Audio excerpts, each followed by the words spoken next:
hello.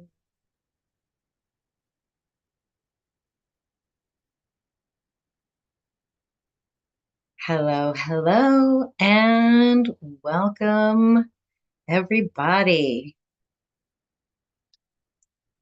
This is so great. We are live again. This is Wednesday, June 19th, Juneteenth. Happy Juneteenth, everybody. All right. I'm just getting everything set up on my end. I hope you guys are doing great. I can't tell if I'm live yet or not.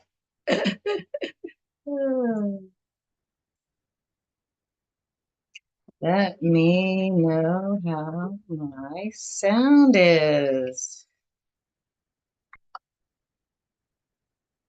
If you guys can hear me, hopefully you can. All right, so tonight's live. This is going to be good. We are celebrating the summer solstice here in the Northern Hemisphere, winter solstice in the Southern Hemisphere. And what I wanted to do today was go over, we've been talking the last few videos about this, the Silver Gate, the Golden Gate, these galactic portals, with the new moon, the full moon, the Venus transits, everything kind of moving from Taurus to Gemini in constellational astrology. So I thought I would just do a deep dive with anybody who's here and wants to talk about it. I have some slides prepared. Then I wanted to look at June 20th in particular, tomorrow, to look at the astrology and just kind of review that a little bit. A lot of it's the same as the full moon video I did, but the moon's a little bit nicer. Once the full moon hits, the moon aspects get a little tough. After that, we'll review some of the bigger themes for the next 6 months, things like retrogrades, sign changes, and any major aspects. And then if you stick around with me at the end, this is going to be so good. I'm going to do a solar plexus activation with you guys. We're basically going to chant the seed mantra for the solar plexus and do some affirmations. And it's just a really nice way to kind of start off this last half of the year. So who do we have here in the chat? We have All Him With Me posted a little comment before we went live. So that was pretty cool. They said, wishing I could catch this live. Would love to hear all about the Silver and Golden Gate action going on right now. We'll see you on the replay. Thank you. And they loved the honeymoon report. Did you guys get to watch that? That was my least watched full moon video. It was amazing.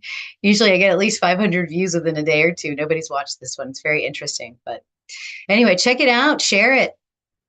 If you like this video, give me a thumbs up. And then there's Teresa Chauvel. Thank you. Thank you. Sound is good. And then Miss Donna. Greetings, everyone. Hello, hello. And then it's Bliss Wellness and Yoga. Lori in Washington. In your Neptune class. Awesome. Awesome. I'm so excited. I think we have 6 so far.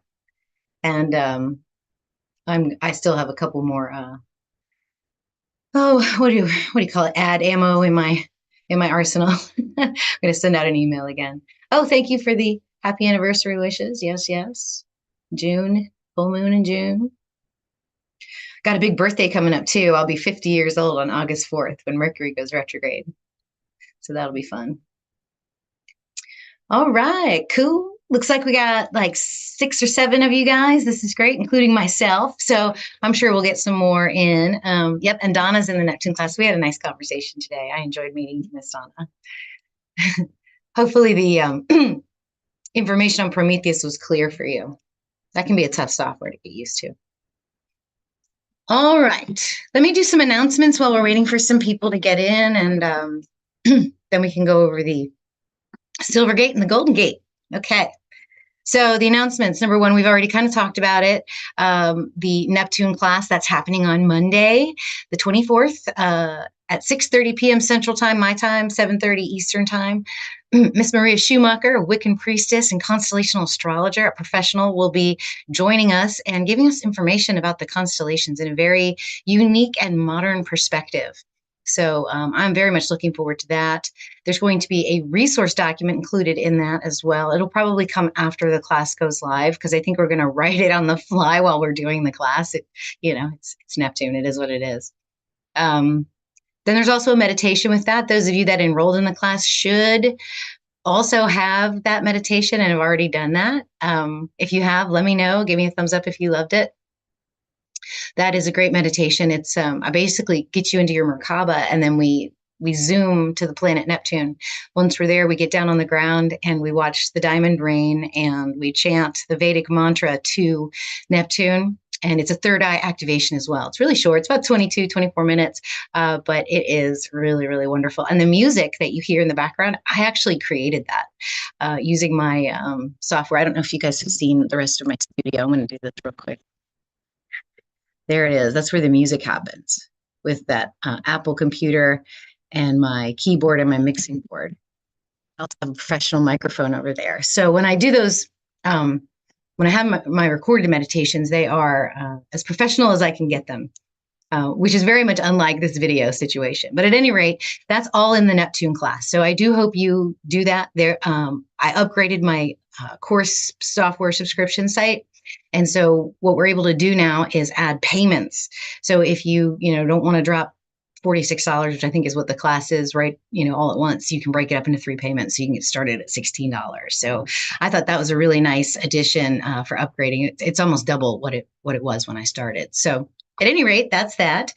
I wanted to just give you a heads up too about the purpose and prosperity readings. A few of you've gotten those. I just enjoy doing those. They're a lot of fun, and I'm going to have some time in the next couple of weeks. So if you want to grab one of those readings, please do that. The links are all going to be down below. And then the biggest announcement I have for all of you, and then I will shut up on announcements because I know some of you don't like the announcement parts, but this is so exciting. For the past several months, I have been researching my rear end off about business and financial astrology. So I finally have what I think is one of the most complete, concise, and useful financial and astrology courses out there. What you'll find if you do a search for this is you'll find a lot of the Vedic astrologers are very good at business astrology, but their courses are all in another language. Like you can't understand it. It'll be a 10-hour YouTube deal and you can't understand it because it's in a totally different language, at least in a language I don't speak. And then when you get the books, they're all in tropical, like all of them. So you have to go in and you have to kind of translate what they're saying in tropical into constellational if that's what you already know. So what I've done is I've basically taken all of this information through about 8 or 9 different books. I did 3 different courses and did a lot of YouTube research with Chris Brenner, who does the Zodiacal Release with a Lot of Fortune. And I pulled together this amazing course that will teach you how to work with the cycles of heaven for business and trade charts. That's the first part of the class. That took about 1 hour and 45 minutes. I've been recording actually all day long. So from basically 10:30 in the morning till about 4:30, I've been recording this class. So it's fresh on my mind. It's amazing. The whole thing, I think, is probably about 4 hours. You'll get about 60 pages of resource documents to help you read the energies in business charts or trade charts. Then the other half of the class, the last 2 hours, we go through my chart and we do a purpose and prosperity reading. And I go through each step and I explain to you where we get the information from and how you can use it and a way to read it. So it's a very nice, very complete course. It will help you get through any kind of chart reading, or will even help you if you have a business and you want to work with it. I show you exactly how to do that. So this course, I am super excited. The link is in the description. The intro video is actually like a free preview. So if you want to go there and just kind of see how the beginning of the class is going to go and what the first part of the class looks like, it's about 8 minutes. You are welcome to go and do that. You don't have to pay a thing. It's going to be $88 and it does have payment options too for you. So that is all I'm going to say about that. I will write some more and put it on my social media, but I wanted to announce it here to my YouTube community that I love so much. And thank you so much for joining me live, you guys. I really appreciate it. Looks like Brenda's here. Amazing. Hello, Brenda. Cool. All right. So you guys, here we are. The solstice is tomorrow. This is a big deal. Both solstices are actually big deals. And when you do constellational astrology, it becomes more and more apparent to you that the equinoxes are less important and the solstices are more important because they highlight the silver gate and the golden gate, which is where the Milky Way ecliptic and the solar system ecliptic cross. So anytime you have a crossing of ecliptics, you get what's called a node, right? So that's eclipses. When you have the lunar nodes, which is where the moon's ecliptic crosses the solar system ecliptic, you have the north and south node. Okay. So, which by the way is summer school session 2, you guys. Don Bird is going to teach that course and he's going to let me host it on my website so we can have a complete curriculum there. And he'll be teaching, I think in 3 2-hour sessions, he's going to teach you guys everything you need to know about the nodes. So that's summer session 2. That'll start in August. So anyway, you have the silver gate and the golden gate are these galactic nodes or these cosmic nodes around our entire star system. So it's not just the Earth's nodes, you know, our evolutionary destiny as a human collective. It's like our celestial nodes, our celestial destinies almost.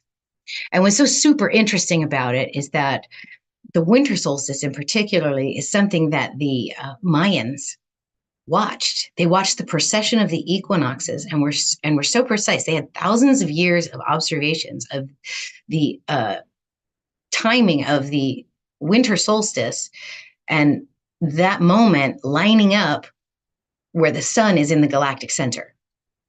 And that's where we are now. That actually happened in 2012. That's when it perfected. And that's why the Mayan calendar ended on 2012. It's not that the world's going to end. It's just literally like the end of a cycle and the beginning of a new cycle. And what is super interesting, there's a book back here called Mayan Cosmogenesis 2012. If you have not read this book, you should, because this explains like the winter solstice and everything that I just said to you. It explains this in this book in a way that just profoundly moved me. And what they explained was that cultures over time lose their cosmology because the sky isn't constant. It appears constant because it precesses so slowly, but over time, the things that we believed in no longer match up to the sky. And so that's what the Mayans were predicting. There's an end of our current understanding of cosmology and a new one being ushered in. And what does that look like? My friends, I think it's constellational astrology. I really do. I think looking outward beyond the seasons of Earth and, being, all these asteroids, all these transit-tuning objects that we're watching, it just makes sense, and even just knowledge of the outer planets. So anyway, I went off on a tangent there. I'm going to share my screen because we have about 12 watching now, which is amazing. So let me go ahead and share. And we will look at, let's look at this video. I compiled this. It is 2 videos sort of sped up together. And it is, basically, this is the sun's journey, the same time every single day for about 3 years. There's the summer solstice. When it crosses, there's the equinox. And there's the winter solstice. So it's the same time every day, every single day for 3 years. And you can see this path that the sun follows. Makes kind of a figure 8 from our perspective here on Earth, right? Infinite loop of the sun. Really is quite incredible. There's another video that's going to play right after this. And it is watching the midheaven monthly. And they speed that up for several years. So you can see how the sun, instead of moving across the sky like it is now, you can see how high it gets in the sky. So that's pretty cool. All right. This is the sun's path. So this is what we see like on a daily basis, but they're doing a once a month, a full deal with the day. And it's done with stellarium. It's not a real landscape, by the way. And that's the moon. So you can see how the sun gets higher and higher and higher as we move through the spring months in the Northern Hemisphere. This is taken in Manhattan, New York. So we're getting to June and we're getting to the summer solstice.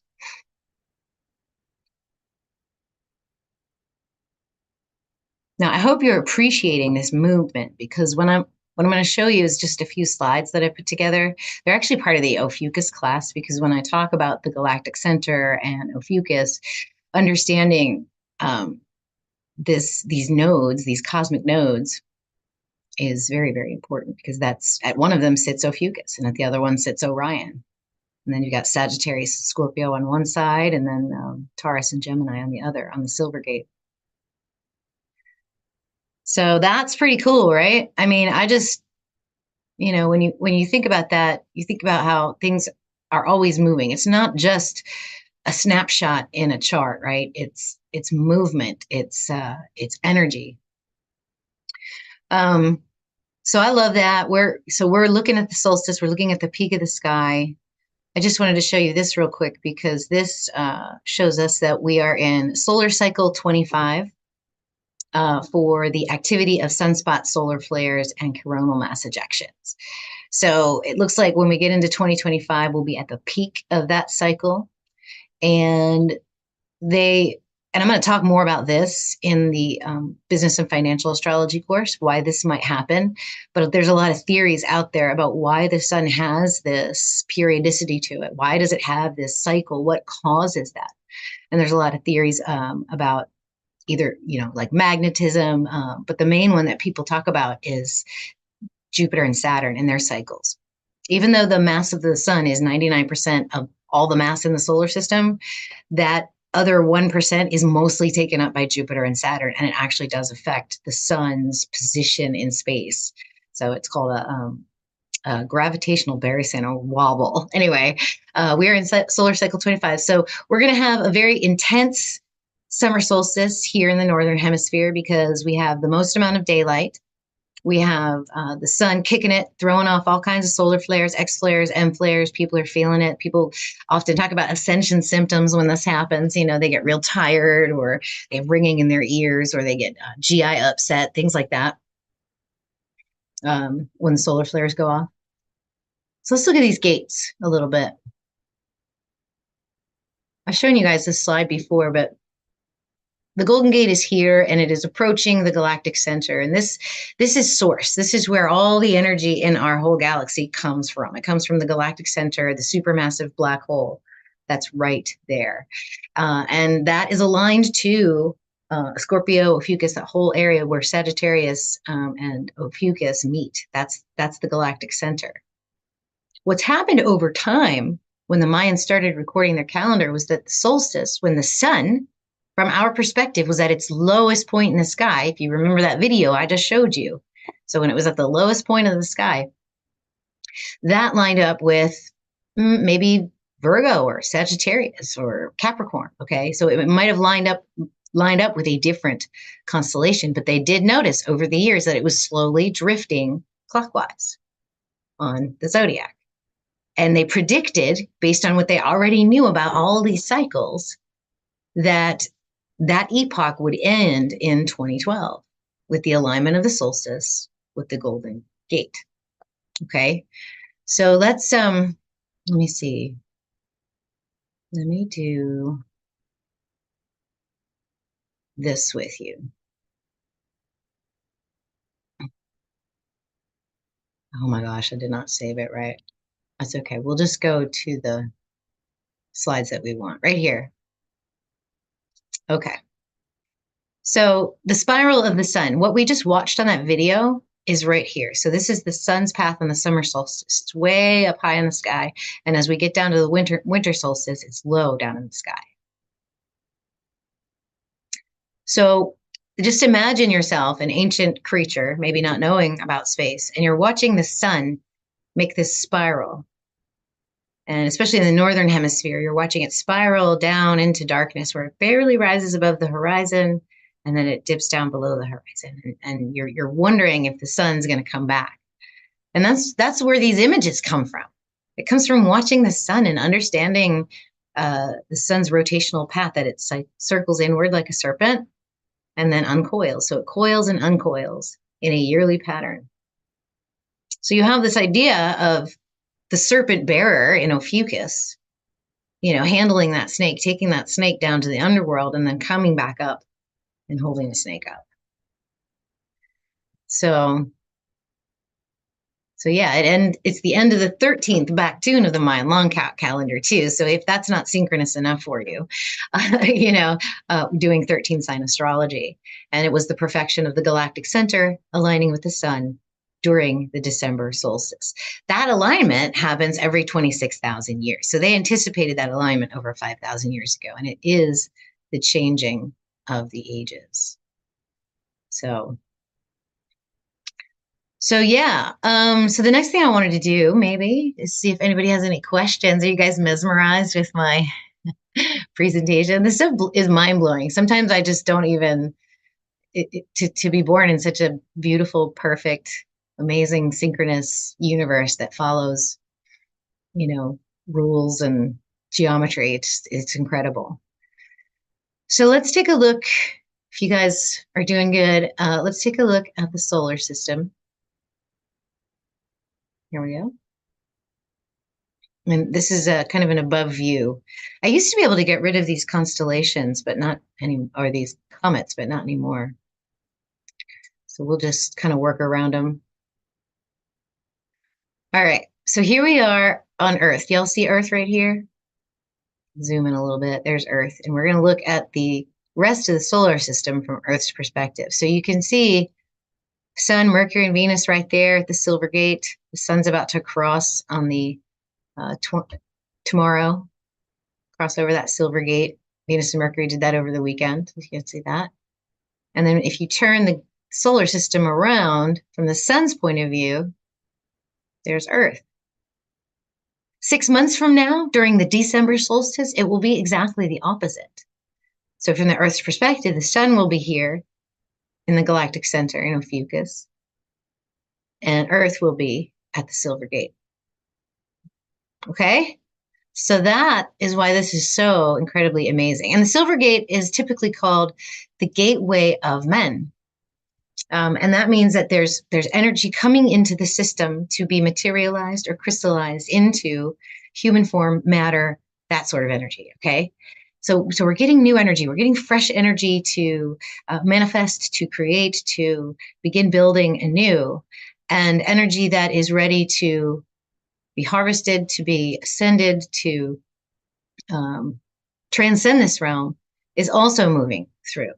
So, because Ophiuchus is the sign of the ascended masters, right? That's where that energy is. That's what that is. And the Earth is aligned to that right now from the sun's perspective, taking those that are ready to be taken. So I just love that. I think that's just it's so beautiful. You can also look at it from Stellarium's point of view. Here we have the sun right there between Gemini and Taurus. So if you don't believe me, you can look up at the sky. There's the Pleiades.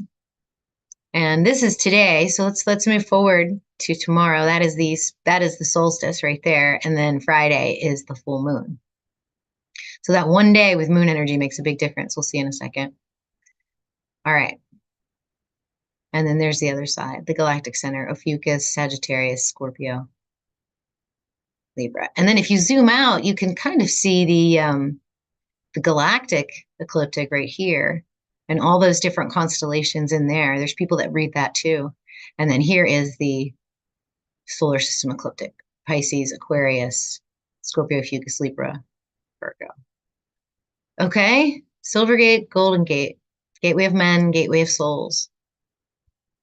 Absolutely amazing energy.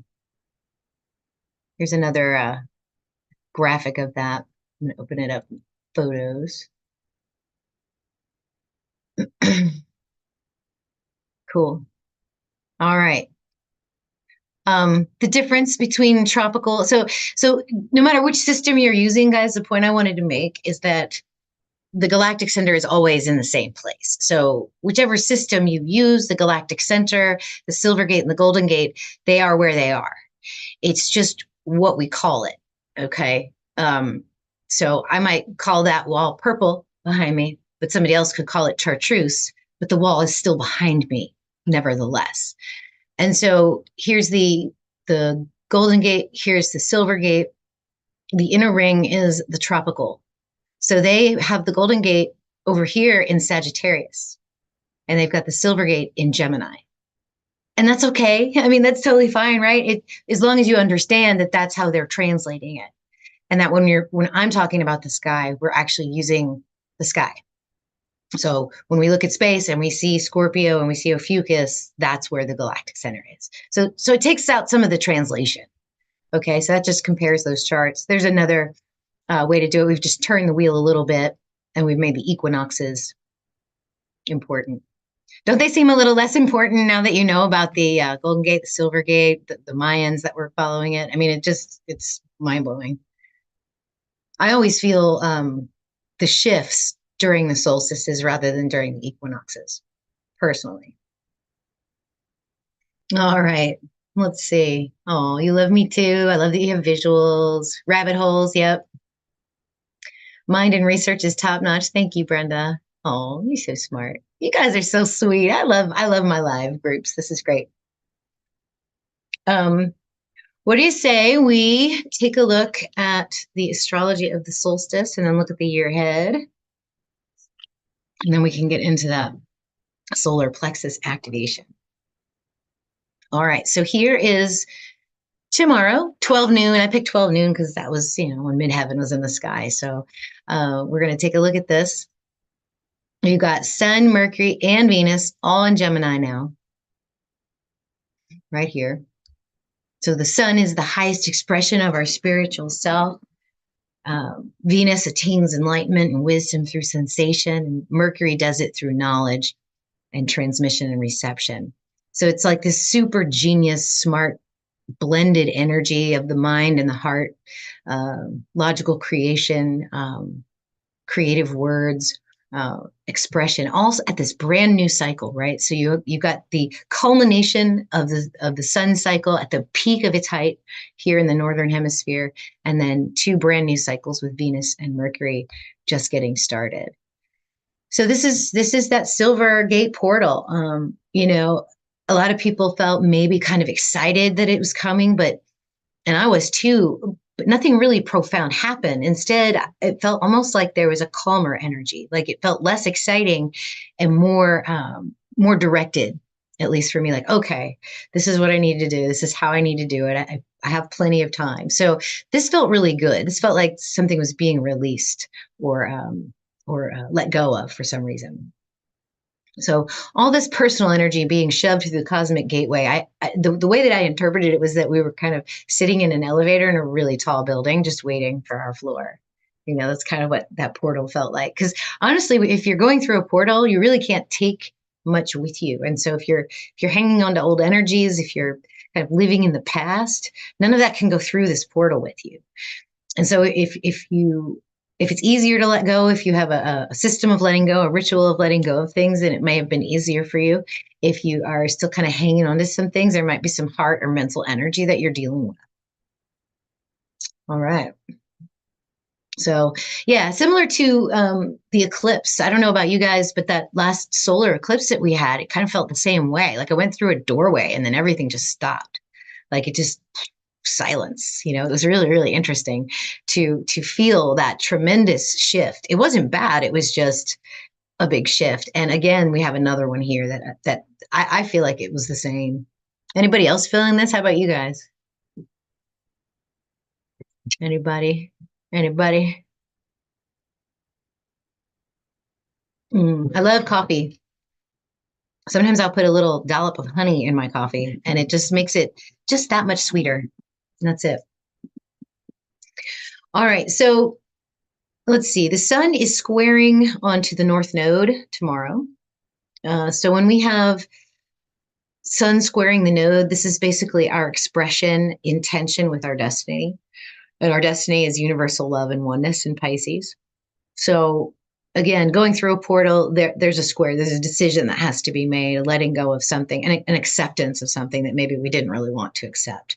So, take a leap here. If there's a decision that you need to make, go ahead and make it, because if you can be proactive, it's way better than like having to react and make a decision. Because a lot of times reactions carry emotional energy with them.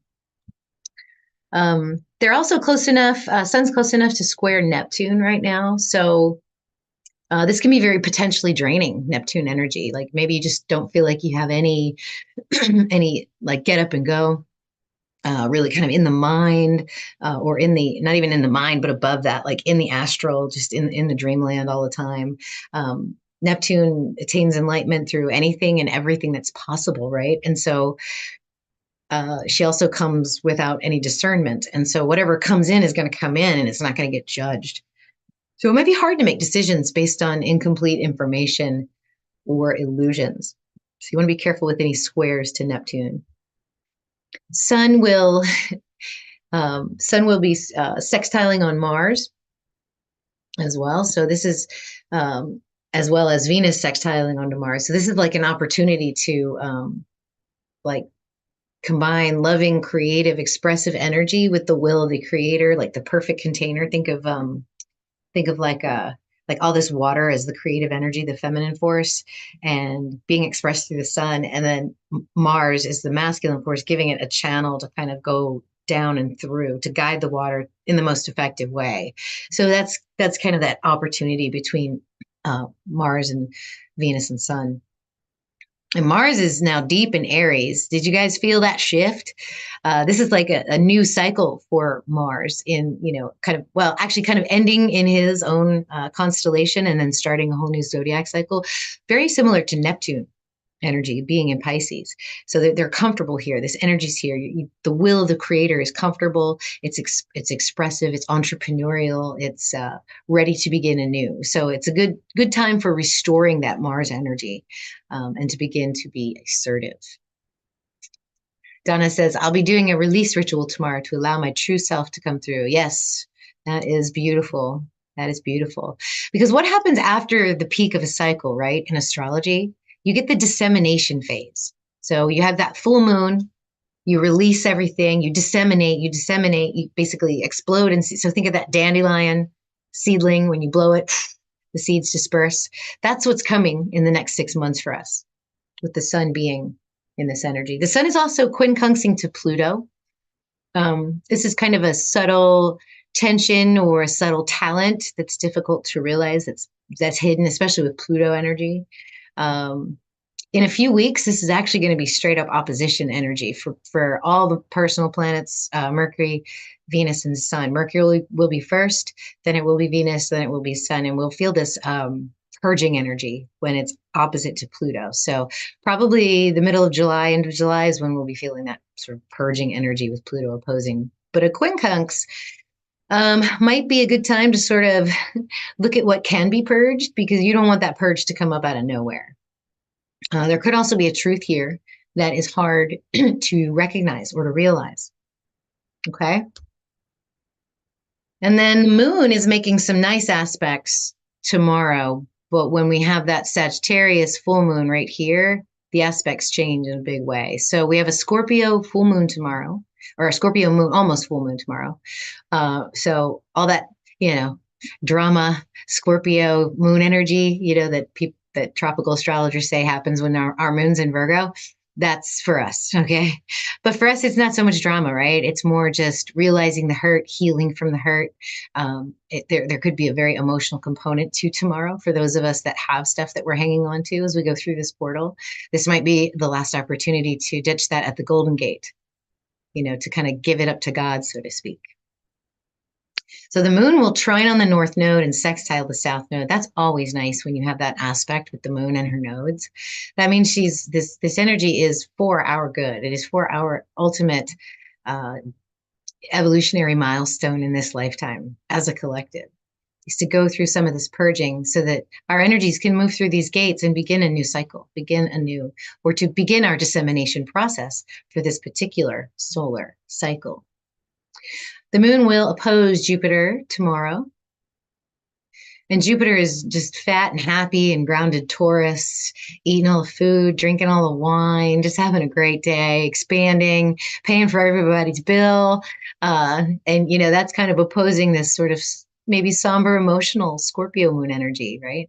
Kind of sitting in the hurt, sitting in the grief, sitting in the healing. And then Jupiter just is like, come on and drink with me and let's eat turkey legs together, So that's that energy opposing one another.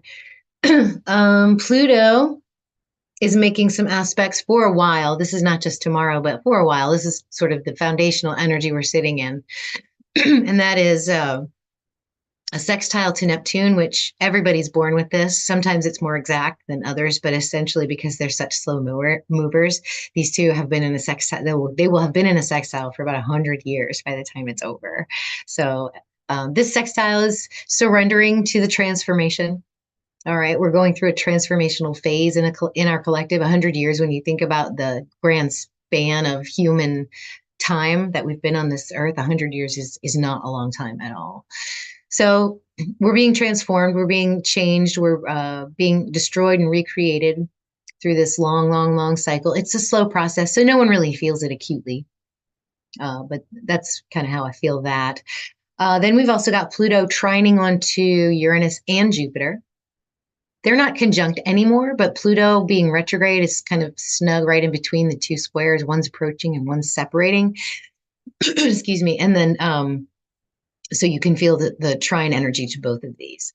And this is nice. This is a metamorphosis, a transforming metamorphosis, and grounding it into the physical, because it's all very Capricorn, Taurus.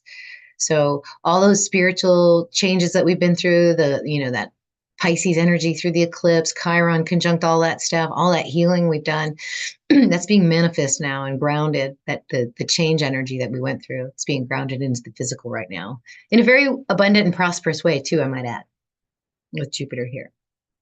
Okay, so that's tomorrow. Anybody have any questions about that? Anybody have any thoughts? Cool. Yeah, so you guys check out that full moon report I did, the one about the honeymoon. If you haven't seen it yet, do check it out. Because yeah, my least watched full moon video kind of makes me sad. All right, what are we looking at now? Okay, yeah, now we're going to do the big events. This shouldn't take too long. I pulled up Prometheus and this transit grid.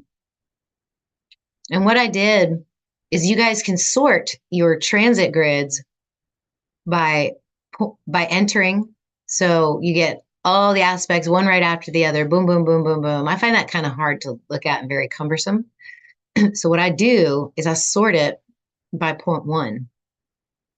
And then you can make general comments about the sun in transit, the Mercury in transit, Venus in transit, and we will. So we're gonna start from the biggest planets because they move slowly, and we'll move our way up, and we'll finish with eclipses. And then if you guys stick around, because this meditation activation is going to be so good, we're gonna watch that video while we do it. All right. Pluto's all the way at the bottom of the chart because they go from distance to the sun. And Pluto is retrograde right now and will retrograde into Sagittarius for one last dip into the spiritual realm on or around August 4th. So let's look at that chart. When you look at this chart, I want you to just look at the outer ring, okay? Don't get too excited about the inner ring and the aspects that they're making. I just want you to see where everything is. So as we move this cursor through this calendar, this is tomorrow, and then, or actually it was, 20th, yeah. And then as we move it, you can see the sun moving from the summer solstice to the winter solstice, okay? So that's what I'm taking you through. All right, and on August 3rd-ish, Pluto will dip back into Sagittarius for a little while. And we'll stay there pretty much the rest of the year. We'll station direct on October 12th, which is all the way over here. So right over here. So we'll still be in Sagittarius. And then I think by the end of the year, Pluto will have, regress back into Capricorn. And that'll be the final dip back into Sagittarius. Pluto's going to trine Uranus and sextile Neptune the rest of the year. So those are nice to have Pluto, the lord of the underworld, aspecting those larger planets in such a nice and benefic way for our collective energies. Neptune is in Pisces. Neptune will station retrograde on July 2nd, right here. And then will station direct on December 7th. So basically for 6 months, Neptune's going to be retrograde in Pisces. So you can see that. Doesn't really move too much in a year. Just kind of wiggles back and forth. Okay, so that's Neptune. Uranus, which starts off over here, will also stay pretty much in the same spot the entire 6 months. We'll do a little retrograde here on the 1st of September, and will remain in retrograde for the rest of the year. Okay. Then we have Saturn. We're moving into the solar system. This bad boy's the next one to go retrograde. That will happen on June 29th. I actually think this is going to feel good. I feel like we're going to be able to maybe release some of the restrictions that we've been putting on ourselves and kind of really open up into new roles, new responsibilities, that sort of thing. So I'm actually looking forward to this Saturn retrograde. Saturn will stay in Aquarius, even though we're real close to Pisces right now. Saturn will stay in Aquarius and will turn direct on November 15th. So you can watch Saturn over here, right here at the very tippy tip of Pisces. Just turn retrograde and go backwards a little bit, and then turn direct on November 15th. And we'll finish the transit of Aquarius next year. Then we have Jupiter, our friend Jupiter. It's going to get more exciting. So Jupiter is in Taurus the whole year.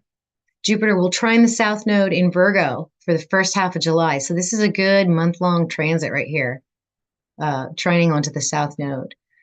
So this is abundant, expansive energy into what you know.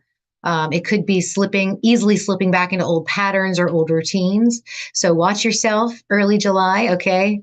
Make sure you're trying something new. Keep trying something new. That's the key right there. Jupiter will square onto Saturn twice this year, once at the end of August and once at the end of December, all from Taurus. So that square will feel like we're running out of time, that we have to kind of slow down or pull back the expansive energy of Jupiter. So those two squares will be important. They will last about a month as well. Jupiter will go retrograde on October 9th, sorry, and will continue retrograde until next year. And then Jupiter will also do a sextile with Chiron, but it will do it during its retrograde, meaning that this will be a very long transit. This is its longest transit of the year. This is almost 3 full months of Jupiter in a sextile to Chiron. First is Jupiter. Chiron will station direct on the 26th of July. So it'll be a direct Jupiter and a retrograde Chiron. Then Jupiter will switch to retrograde, and they'll both be retrograde. So first Jupiter's direct, then retrograde during this Jupiter sextile Chiron energy. So this is expansive healing. It's faith in the art of healing. It could potentially be expansion of unintegrated wounds. It could be knowledge, higher knowledge of the healing arts, sharing knowledge of the healing arts. It could be healing and wisdom from suffering. So there's a lot of ways that this can go. It just kind of depends on what Chiron's doing in your chart. For those of us that are having a Chiron return right here, if you're turning 50, raise your hand. You're having your Chiron return, and this is going to be very profound for you, because there you also have Chiron conjunct Chiron in your chart. Okay. So Chiron will also square a direct Saturn. Oh, I already talked about that. Okay. Chiron will be retrograde on the 26th of July and then go direct on the 29th of December.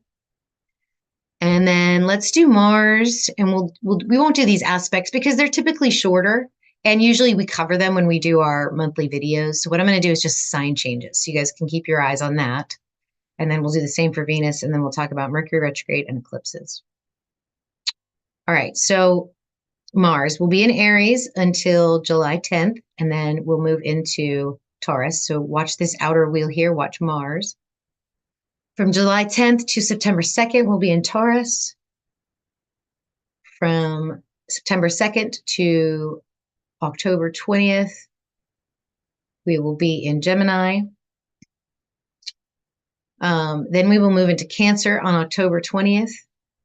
And then Mars will station retrograde at the end of the year and be in Cancer for a long, long time.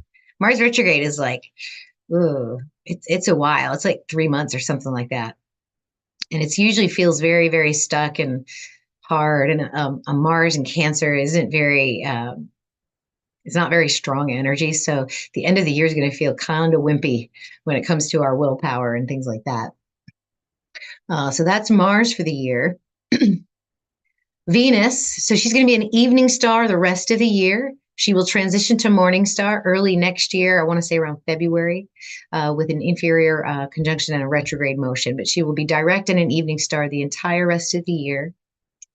Her transits are a little bit shorter. She's going to start off in Gemini until the 6th of July. And then on the 20th, then we'll move into Cancer. Then on the 23rd of July, we'll move into Leo until the 23rd of August. And then we'll move into Virgo for a little while till the 3rd of October. And then you guys can see her, I think, right here. She's still in Virgo. Then we move into Libra until the 18th of October. And then it's Scorpio and Ophiuchus until November 19th. And then it's Capricorn until the end of the year. Okay, so we'll be talking about those. You guys are going to get at least 8 more videos out of me in the next 6 months, at least. Okay, with just the Venus videos. Mercury is going to do 2 more retrogrades this year. We had one around the eclipse. The next one is going to happen in Cancer right here, starting on August 4th, or in Leo. Apologies. We'll start in Leo on August 4th, and we'll do the retrograde dance there. And then transit out of Leo and into Virgo. And then we'll do the retrograde motion in Scorpio and Ophiuchus at the end of the year. So if you want to know what this next retrograde period is going to feel like, if you know how to work with Mercury, what you've done is when Mercury was conjunct the sun not too long ago, still almost there, but this is about last week, I think.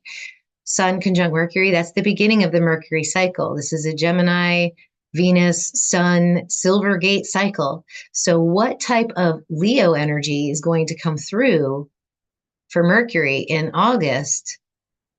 What is that new energy that's coming through that Silver Gate that can be materialized and manifested? That's where this is. So we need to be really mindful with our thoughts, and we have a couple of months to get it right, okay? And then for the next retrograde, you're going to want to look when Mercury is conjunct the sun again in a inferior or superior conjunction. So we'll find that real quick here, right around here. And look at that. They're lined up on the nodes. Isn't that interesting? So it'll be South Node, Mercury, and Sun conjunct at the next Mercury cycle starting point, which will be September 29th. And so that retrograde is going to be pulling in energy around the Scorpio and Ophiuchus. Okay. All right. So that's how you would read the Mercury cycles over the year. All right. And then last but not least, we will have sun moon energy. And the 2 that I want to show you on this particular deal here is the lunar eclipse on the 17th and the solar eclipse on October 20th. The lunar eclipse might be visible, but the solar eclipse I do not believe will be visible in the United States. They still happen. They're still portals, so we can't take our eyes off of these energies. We should watch our charts to make sure we know when they're happening. So that's going to happen during the full moon in September and the new moon in October. Okay, so that's that. That's Prometheus. That's what I wanted to show you there. And then just 2 more memes and we'll get into the activation. So these are the sun transit dates for the year. So since we're talking about the sun, let's make sure we know where the sun's going to be for the rest of the year. So we are here in Gemini. You guys probably saw a lot of Gemini memes coming out from the constellational astrologers in the last couple of days because the sun is finally moving into Gemini. Not Cancer. Cancer will be July 16th. I was born August 4th, so I used to think I was a Leo, but no, indeed, I'm a Cancer. Virgo is the entire month of October, from September 15th to November 4th. That's when Libra starts. Where Scorpio ends and Ophiuchus begins is up to some debate, but this is based on the midpoint boundaries. Those that follow the international boundaries based on space.com, that boundary is a little bit different, but that's okay. We can combine the energy. It's fine. Sagittarius starts on December 19th, and then you have your winter solstice, okay? And then Capricorn starts January 20th, Aquarius February 14th, and Pisces March 9th. So those are dates we need to know. And then, of course, the moon's eclipses and the new moons and full moons are here. This is constellational astrology accurate to the sky. So you guys can screenshot that and save it on your computer. That way you know when the moons are coming. Okay? Cool. Very, very, very cool. How's everybody doing? The solar eclipse will be on my 58th solar return. Wow, cool. Well, that'll be a special eclipse for you. All right, good. Well, that was my presentation. I hope you guys enjoyed that. A lot of shifts for Venus energy that I just put that video out early this week. There's a lot of tough aspects for Venus through Gemini. It's not an easy place to go. There's not a lot of emotion in Gemini energy. It's very ambivalent. It feels very portally. Anytime anything moves from Taurus to Gemini, it just feels like something different. So that's where we're at. Are y'all ready for this amazing meditation? I don't have any music to go with it, unfortunately, but what I thought I would do is play that sun video for us. And you guys can gaze at that, or you can just close your eyes. It just depends. So we'll just watch this as we get going. So let's just kind of take a deep breath. Close your eyes if you want to. Just kind of gaze at this video. Whatever feels good. You want to just kind of just breathe in, breathe out, relax, let everything go loose. Put your feet flat on the floor or cross-legged, hands in a neutral position on your lap. Here we go. So we're going to deeply inhale and exhale. We're going to do it again, but as you fill your lungs again, fill them up as much as you can and hold it there for 3 seconds. Just filling up, holding it, holding it, holding it for 3, 2, 1. Let the air slowly escape, just slowly, through pursed lips.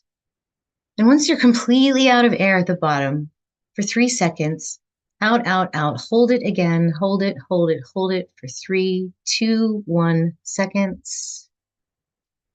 Let's do one more breath like that, where we just inhale very deeply. And at the top, we hold it for 3, 2, 1 seconds, and letting it out slowly. And holding it at the very bottom, holding, 3, 2, 1. Now just let your body breathe naturally. And I want you to bring your awareness to just under the rib cage, in the center of your chest, in your abdomen. I want you to imagine a small pinpoint of light, so bright that you can barely look at it. And I want you to think of this bright little point of light as your internal sun, shining so brilliantly and so brightly. And as you inhale and exhale naturally, I want you to also notice that this pinpoint of light is growing just a little bit larger with each inhale and just a little bit brighter with each exhale. So breathing in bigger and exhaling brighter. And as your internal sun begins to glow and grow brighter and hotter and larger, you begin to feel a fine, warm, electric buzzing sensation in the center of your abdomen. This sensation also grows outward, upward, downward with the movement and the expansion of your internal sun. Let this glowing, hot, white light grow to the edge of your aura, out from your center, blending and merging with the field around you. This source of heat and energy within you is infinite and never ending. How much you express depends on how much power you are willing to hold. Perhaps you've kept this light hidden away. Perhaps you've given too much away in the last 6 months. Either way, we are here today to harmonize that imbalance and prepare ourselves for the perfect amount of receiving and the perfect amount of expression for this very moment right now. So take a moment of wonder and really acknowledge how much you have accomplished over the last 6 months. And I want you to be proud. Look back and go, yeah, I did that. Just breathing in and out, letting that light emanate from your center. Feel the warmth pulsing outward through your field, merging with the field around you. In the next little bit, I'm going to chant the seed mantra for the solar plexus chakra 10 times. It sounds like this. Ram. 10 is the number of completion. The solstice is the peak of the solar cycle for those of us in the Northern Hemisphere. The hard work is over. For the next 6 months, we reap what we have sown. If we've been giving away our power and burning up, we can now receive. If we've been hiding in the shadows and the darkness, we can now burst forth and shine as brightly as the sun. You guys are welcome to chant with me out loud or in your own mind the seed mantra for the solar plexus. As we are chanting, I encourage those of you who have been giving so much, too much since the last solstice, to imagine that your inner white hot light, that infinite source of power and groundedness, is spinning in a clockwise direction. Just let it rotate. As it pulses outward, it rotates clockwise, and keep it spinning. Set an intention here to draw all of your power back from the field that you've been leaving and abandoning out there back to your center during these chants. And for those of you that are waiting to go supernova, waiting for the world to see you and love you, waiting for the recognition you deserve, I want you to spin your light counterclockwise and keep it spinning. So those of you that have been giving and just expressing way too much, you're going to rotate clockwise. For those of you that are ready to burst forth, you're going to rotate counterclockwise. For those of you counterclockwise, your intention is to gently allow your light to diffuse as far as it feels good and safe and for the highest timeline. Those of you rotating clockwise, reclaim your power and counterclockwise to expand whatever feels good to you and resonates with your personal solstice journey. Either option will work. So take a deep breath with me in and out, and then we'll begin the chants. Big deep breath in and out. So we're rotating, we're expanding. Ra. Feeling the sound waves vibrate through the chest wall and throat. Ra. Clockwise, pulling back all the energy you've burned away in the last 6 months. Ra. Allowing the power of the solar plexus chakra to draw energy from the infinite field into your ethereal body. Ra. Counterclockwise, people, ready to burst. Gently expand your central sun. Ra. Balancing this energy to match your authentic frequency. Ra. Balancing this energy to free you from lack and bondage. Ram. Claiming the perfect amount of infinite source energy for you in this very moment. Ram. Receiving all the blessings that are rightfully and karmically yours. Ram. You are a fractal of the divine. Ram. You are blessed. You are loved. And you are so powerful. You are now activated, recharged, balanced, and ready for the next phase of this solar cycle. Come back into your space by taking a big, deep, delicious breath in. Exhaling with love and gratitude for the experiences we share and the solitary synchronous moments we experience with spirit. Inhaling one last time. Exhale, opening your eyes. Thank you, thank you, thank you, thank you, thank you, thank you, thank you, thank you. So that concludes our broadcast, guys. I hope you have a fantastic solstice. How was that meditation for you? Did you guys like it? You like to do more of it? Yeah. Cool. So yeah, guys, join us on Monday for that Neptune class. Links are below. You can start enrolling in that financial course right away if you want to. Join the Fellowship of 13 Signs. Like the video if you love it. Subscribe if you're lurking. And until next time, I love you all. Namaste.